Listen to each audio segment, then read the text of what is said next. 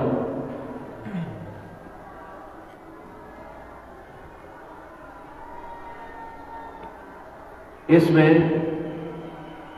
بنی اسرائیل کے باپ دادوں کے اوپر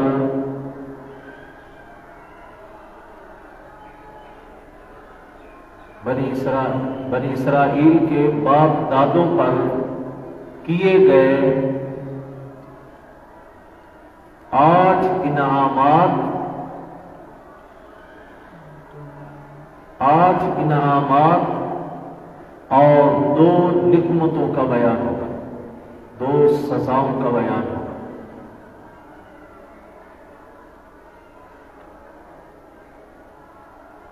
اب سنیے، اس جہاں جس آیت میں آئے گا شروع میں تو وہاں انعام کا، مستقل انعام کا تذکرہ ہوگا، اور اسی طرح مستقل سزا یا نعمت کا بھی بیان۔ وَإِذْ نَجَّيْنَاكُمْ، اور جب ہم نے تمہیں نجات دی، اگرچہ خطاب تو حضور کے دور کے یہودیوں کو تھا، نجیناکم، لیکن مراد وہ نہیں، مراد ان کے باپ دادے، کیونکہ فرعون ان کو تو نہیں ان کے اوپر ظلم کر رہا تھا، بلکہ ان کے باپ دادوں پہ ظلم کر رہا تھا۔ اور پھر ان کو خطاب کیوں کیا گیا؟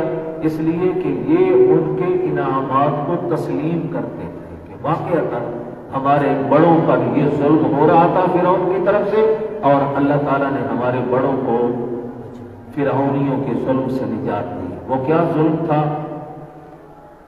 ان کے لڑکوں کو ذبح کر دیتا اور ان کی لڑکیوں کو زندہ رکھتا اور ان سے کام لیتا۔ اب یہ لڑکوں کو کیوں اس نے ذبح کرنے کا حکم دیا؟ اس میں ایک بات تو ہے اسرائیلیات کے حوالے سے، بعض مفسرین نے جو لکھی وہ اسرائیلی روایات کے ضمن میں ہم تک پہنچی، اس لیے وہ کوئی قابل اعتماد بات نہیں۔ اور دوسری بات وہ بعض محقق مفسرین نے لکھی، وہ ہمارے شیخ البانی بھی اسی کو ترجیح دیتے ہیں۔ پہلے اسرائیلی بات سن لو۔ فرعون کو خواب آئی کہ ایک آگ نکلی ہے بیت المقدس، جو پہلا قبلہ تھا، بیت المقدس سے، اور اس آگ نے مصر کا رخ کیا ہے۔ یہ فرعونی مصر میں آباد تھے اور بنی اسرائیل والے بھی مصر میں آباد تھے۔ اس آگ نے ہر فرعونی قبیلے کے گھر کو جلا دیا ہے اور بنی اسرائیل کے گھر کو چھوڑ دیا۔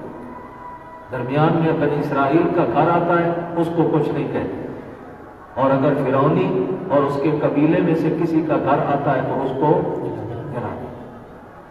بڑا پریشان ہوا، صبح اٹھا تو وہ جو خواب کی تعبیریں جاننے والے تھے اس کو بلایا اور ان سے کہا اس خواب کی تعبیر بتاؤ۔ تو انہوں نے کہا کہ یہ جو بنی اسرائیل کے خاندان کو وہ آگ کچھ نہیں کہتی، ان کے گھر کو نہیں جلاتی، ہمارے گھروں کو جلا رہی ہے، اس کا مطلب یہ ہے کہ بنی اسرائیل میں سے ایک لڑکا پیدا ہوگا جو بڑا ہو کر تیری سلطنت کے زوال کا سبب بنے، تیری حکومت ختم کر دے گا، اور وہ خود تیرے اس تخت شاہی پر متمکن ہو جائیں گے اور وہ غلبہ حاصل کر لیں گے، تیرا ملک، تیرا اقتدار تجھ سے چھین لے گا۔ اب جب یہ بات بتلائی گئی تو پھر اس نے اسمبلی کا اجلاس بلا لیا، اپنے وزیروں مشیروں کا، کہا اس کے بارے میں کیا کرنا چاہیے۔ تو پھر یہ فیصلہ طے ہوا کہ آئندہ کے لیے بنی اسرائیل کے گھر میں کوئی لڑکا پیدا ہی نہ ہو۔ کوئی لڑکا پیدا ہوگا تو پھر وہ بڑا ہوگا نا اور میری سلطنت کے زوال کا سبب بنے گا، تو ان کے لڑکوں پر پابندی لگا دو۔ جو لڑکا پیدا ہو خفیہ پولیس عورتوں کی شکل میں پھرے، اور بنی اسرائیل کے گھر میں کوئی عورت بھی حاملہ ہو، بچہ ان کے گھر میں ہونے والا ہو، وہ پوری نگاہ رکھے، اور جس وقت بچہ پیدا ہو فوراً کارندے پہنچ کر اس کو ذبح کرے۔ یہ بہت بڑا امتحان تھا، بہت بڑی آزمائش کڑی تھی کہ ماں باپ کے سامنے ان کے بچے کو ذبح کر دیا جائے، کون برداشت کرتا ہے؟ لیکن یہ چونکہ مظلوم تھے اور پسے ہوئے تھے، کچھ کر نہیں سکتے تھے، تو حق تعالی نے پھر ان سے بچا لیا ان کو۔ اللہ تعالیٰ نے موسیٰ کو پیدا بھی کر لیا اس پابندی کے باوجود، اور پھر وہی موسیٰ نبی بنے اور فرعون کو للکارا، اور پھر اس کا سارے کا سارا اقتدار ختم ہو گیا۔ موسیٰ علیہ السلام بنی اسرائیل کو لے کر اللہ کے حکم سے چل پڑے، دریا کو پار کیا، پیچھے سے فرعون لگا ہم اس کو پکڑیں اور ان کی بنی اسرائیل قوم کو بھی پکڑیں، تو وہ پکڑنا تو کجا، خود ہی ساری کی ساری فوج سمندر کے اندر غرق ہو گئی۔ تو یہ اس اللہ کے انعام کی طرف اشارہ ہے۔ وَإِذْ نَجَّيْنَاكُمْ مِنْ آلِ فِرْعَوْنَ، اور جب ہم نے نجات دی تم کو آل فرعون سے۔ آل کا لفظ متعلقین پر بولا جاتا ہے، ہمارے ماحول میں بھی آل کا لفظ بولتے ہیں، یہ آل رسول ہے۔ سید کو کیا کہتے ہیں؟ یہ آل رسول۔ لیکن یاد رکھنا عربی زبان میں آل کا لفظ صرف نیک پر ہی نہیں بولا جاتا، بروں پر بھی بولا جاتا۔ اب دیکھو یہاں پر فرعون کے حواریوں پر آل کا لفظ بولا جاتا، ہم نے بچایا، ہم نے نجات دی تم کو فرعون کی آل سے، یعنی فرعون کی فوج سے، فرعون کے حواریوں سے، فرعون کے بڑے بڑے سردار جو تھے اس وقت اس کے ظلم کے اندر شریک تھے، ان کے ظلم سے ہم نے بچا لیا تمہیں۔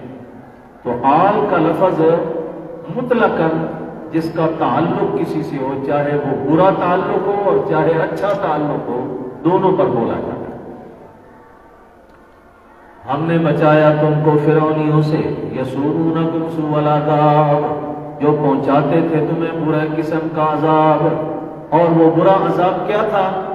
آگے اسی عذاب کی تشریح ہے۔ یذبحون ابناءکم، جو تمہارے بیٹوں کو ذبح کر دیتے، ویستحیون نساءکم، اور تمہاری عورتوں کو یعنی بچیوں کو زندہ رکھتے اور اپنے گھر کی باندیاں اور نوکرانیاں بنا کے رکھتے۔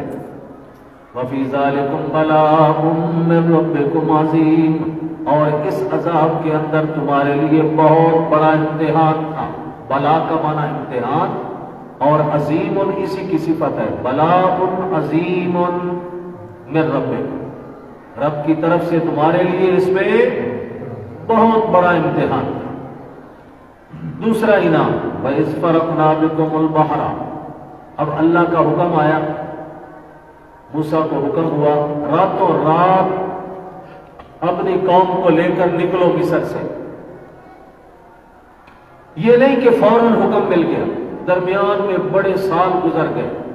جب موسیٰ علیہ السلام کو نبوت ملی، فرعون کے پاس پہنچے، نبوت پیش کی، پھر جادوگروں سے مقابلہ ہوا، اللہ نے وہاں پر فتح دے دی، لاکھوں کی تعداد میں جادوگر مسلمان ہو گئے۔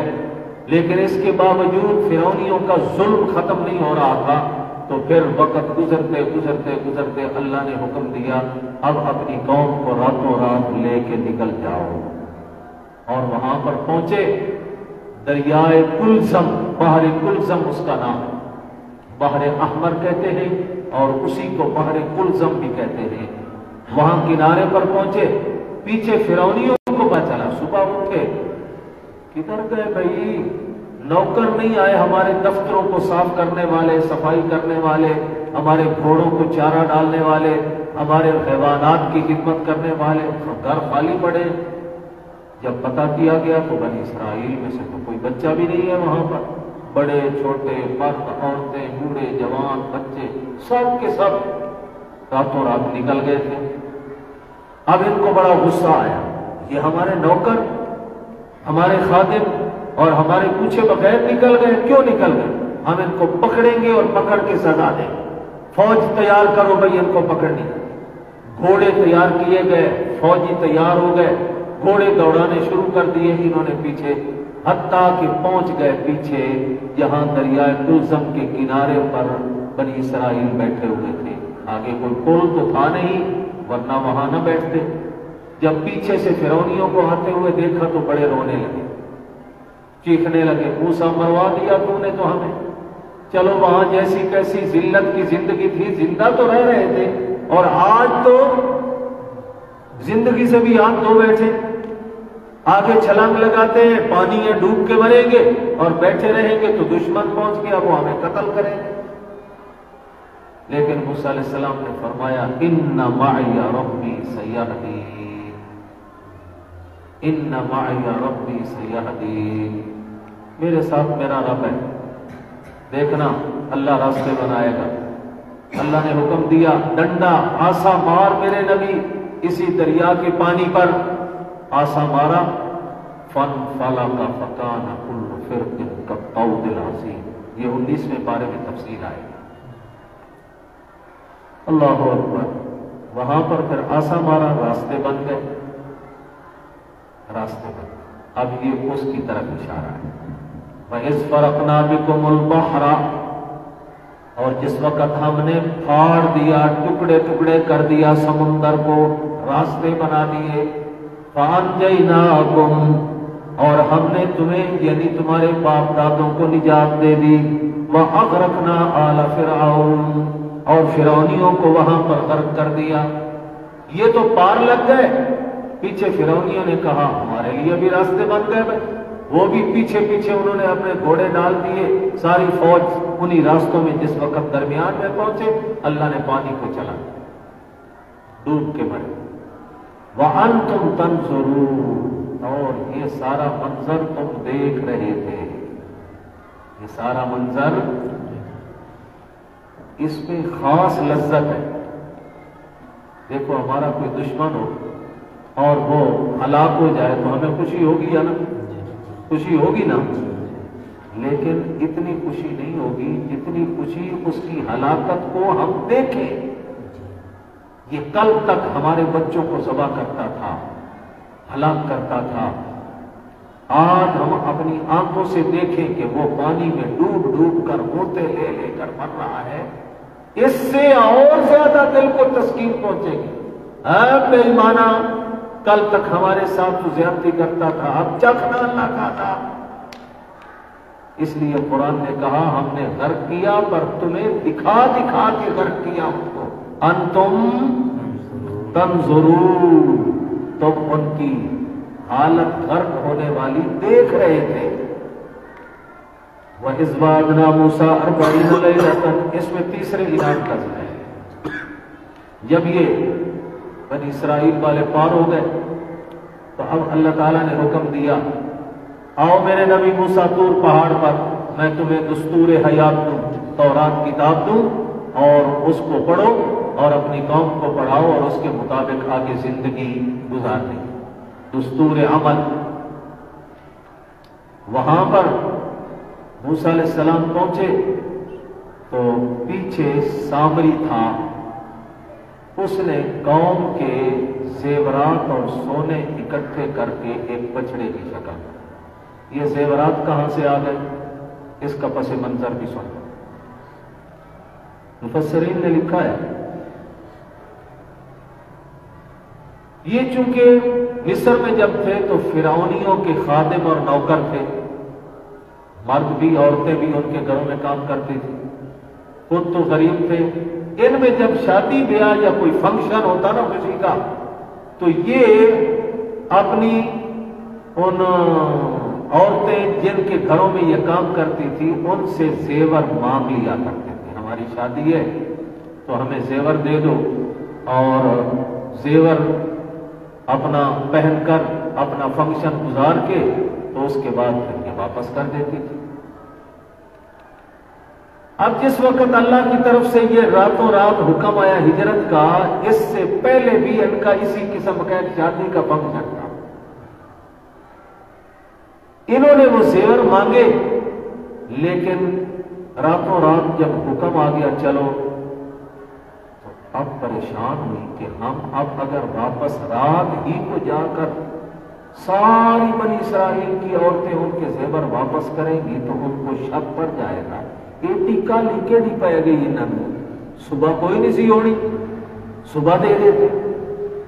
ایک دو عورتوں کا تو مسئلہ نہیں تھا، ساری عورتیں اکٹھے جب زیور جا کر ان کو واپس کرتی تو شک پڑ جاتا، راز کھل جاتا۔ اس لیے انہوں نے زیور واپس نہ کیے اور اللہ کا نام لے کر چل گئے۔ اب موسیٰ علیہ السلام چلے گئے طور پہاڑ پہ کتاب لینے کے لیے، بعد میں حضرت فرعون، حضرت ہارون علیہ السلام،